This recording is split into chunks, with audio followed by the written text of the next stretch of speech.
ओणम त्यौहार केरल का प्रमुख त्यौहार है। 2020 का ओणम 31 अगस्त को पड़ रहा है।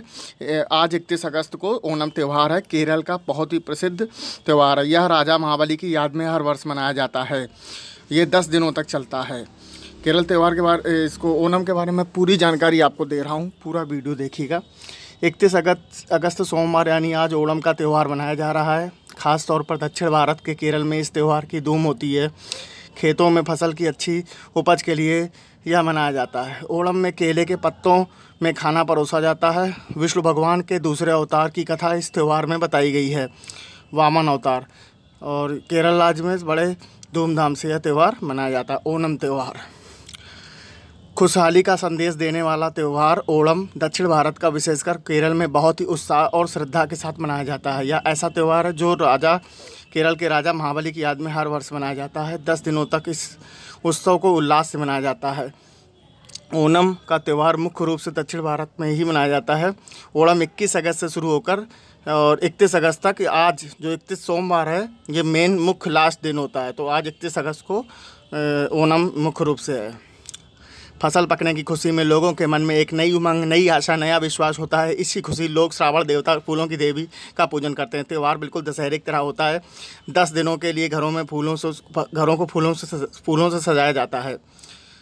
ओणम दक्षिण भारत का सबसे प्राचीन और पारंपरिक उत्सव है। ओणम मनाने के लिए केरल आते हैं। यहाँ करीब 10 दिन तक इस त्यौहार की धूम रहती है, जो कि भाद्र पक्ष के शुक्ल पक्ष की द्वितीया से आरंभ हो जाती है। यह त्यौहार बहुत ही प्रसिद्ध है। ओणम एक मलयाली त्यौहार है जो किसानों का फेस्टिवल है, लेकिन सभी लोग ही वहाँ इसे मनाते हैं, जिसमें केरल के राज्य में लोकल हॉलीडे होता है। यहाँ दौरान 4 दिन की छुट्टी होती है। यह त्यौहार प्रसिद्धता को देखते हुए 1961 में इसे नेशनल फेस्टिवल घोषित कर दिया गया है केरल का।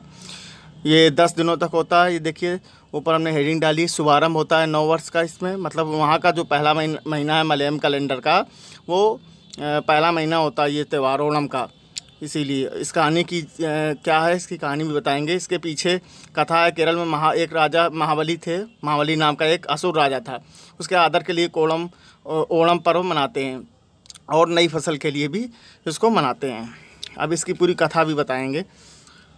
विष्णु भगवान के दूसरे अवतार की कथा इस त्यौहार में बताई गई है। ऐसा माना था कि साल में एक बार पाताल लोक से राजा बलि अपनी प्रजा से मिलने धरती लोक पर आते हैं। इस दिन वामन अवतार और राजा बलि की पूजा के साथ ही उनका स्वागत किया जाता है और फसल उगने की खुशी में भी बनाया जाता है। अब देखिए, सतयुग में असुर बलि ने देवताओं को हराकर स्वर्गलोक पर अधिकार कर लिया था। भगवान विष्णु से मदद मांगने पहुँचे इस देवता। तब विष्णु जी ने देवमाता अदिति के गर्भ से वामन रूप में अवतार लिया। और फिर क्या होता है, ये बलि ने एक बार, जो बलि था राजा, उसने कहा कि मुझसे कोई भी वरदान मांगो। तो भगवान विष्णु जी दूसरे अवतार में थे वामन जी के, तो उन्होंने कहा था मुझे 3 पग ज़मीन दो। तो इसने कहा, बलि ने, हाँ हम 3 पग तुम्हें ज़मीन दे देंगे।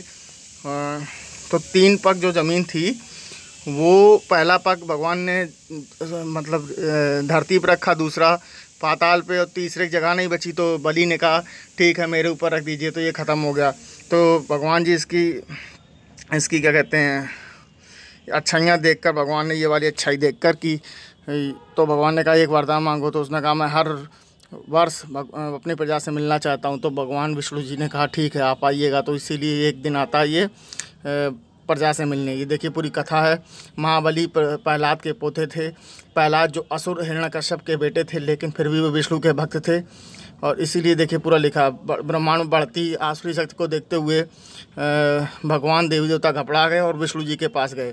जब विष्णु जी के पास ये लोग गए तो विष्णु जी ने वामन रूप में अवतार लिया था। जब वामन रूप में अवतार लिया, तब ये एक दिन ये यज्ञ कर रहा था महाबली जो था। तो उसने कहा कि आप कोई भी चीज़ मुझसे मांग लीजिए। तो भगवान मुस्कुरा कर उन्होंने कहा, वामन जी ने, कि मुझे कुछ ज़्यादा नहीं, बस 3 डग ज़मीन दे दीजिए। ये बात सुनकर महाबली के मतलब ने कहा ठीक है मैं इच्छा पूरी करता हूँ। लेकिन महाबली एक अच्छे राजा थे, उन्होंने वचनों के पक्के थे। उन्होंने कहा ठीक है। और उसके बाद उन्होंने विष्णु जी ने पहला पग धरती पर रखा, दूसरा पग पूरा स्वर्ग और मतलब स्वर्गलोक पूरा ले लिया। तो इस तरह ये कहानी है। इसका त्यौहार मनाने का तरीका ये है कि एक वहाँ का मंदिर है, कोची का प्रिकारा मंदिर। वहाँ पर इस मंदिर में ओणम के पर्व का विशेष आयोजन होता है। ओणम त्यौहार के समय छुट्टी भी होती है। ओणम त्यौहार की मुख्य धूम कोच्चि के त्रिक्कारा मंदिर में रहती है। इस मंदिर में ओणम के पर्व पर विशेष आयोजन होते हैं। इसमें देखने के लिए देश विदेश से लोग यहाँ पहुँचते हैं। और देखिए इसमें 10 दिन की पूरी कहानी लिखी है। नाव की रेस भी यहाँ होती है। कोई पूछे किस त्यौहार में नाव की रेस होती है, तो ओणम त्यौहार में, जिसे काली कहते हैं, वल्लाम कली। अब देखिए ओणम के आखिरी दिन बनाए गए जाने वाले पकवानों को ओणम सद्दा कहते हैं। इसमें 26 तरह के पकवान बनाए जाते हैं। ओणम के दौरान केरल के लोक नृत्य को भी वहाँ देखा जा सकता है। जैसे देखिए यहाँ पर थिरुवारी ताल तेरा कली। युवतियाँ उन दिनों उन रंगोलियों, देखो रंगोली फूलों की बनती है, और युवतियाँ उन रंगोलियों के चारों ओर व्रत बनाकर उल्लासपूर्वक नृत्य करती हैं, और उस नृत्य को थिराकली कहते हैं। इस पूकलम का देखिए उसके बाद ये जो ओणम है, कुल मिला के आप लोग इतना समझ में आ गया होगा। ये वहाँ पर इस दिन फूलों की, ये देखिए फिगर में समझ में आ रहा है, फूलों की रंगोलियाँ भी बनाई जाती हैं। और ये भगवान विष्णु जी से भी जुड़ा हुआ है, और खेतों की फसल के लिए भी। और साध्य भोज भी होता है। साध्या थाली बनाने की परंपरा है यहाँ पर। ख़ास तौर पर चावल, नारियल डालकर खीर आदि शामिल होते हैं इस व्यंजन में।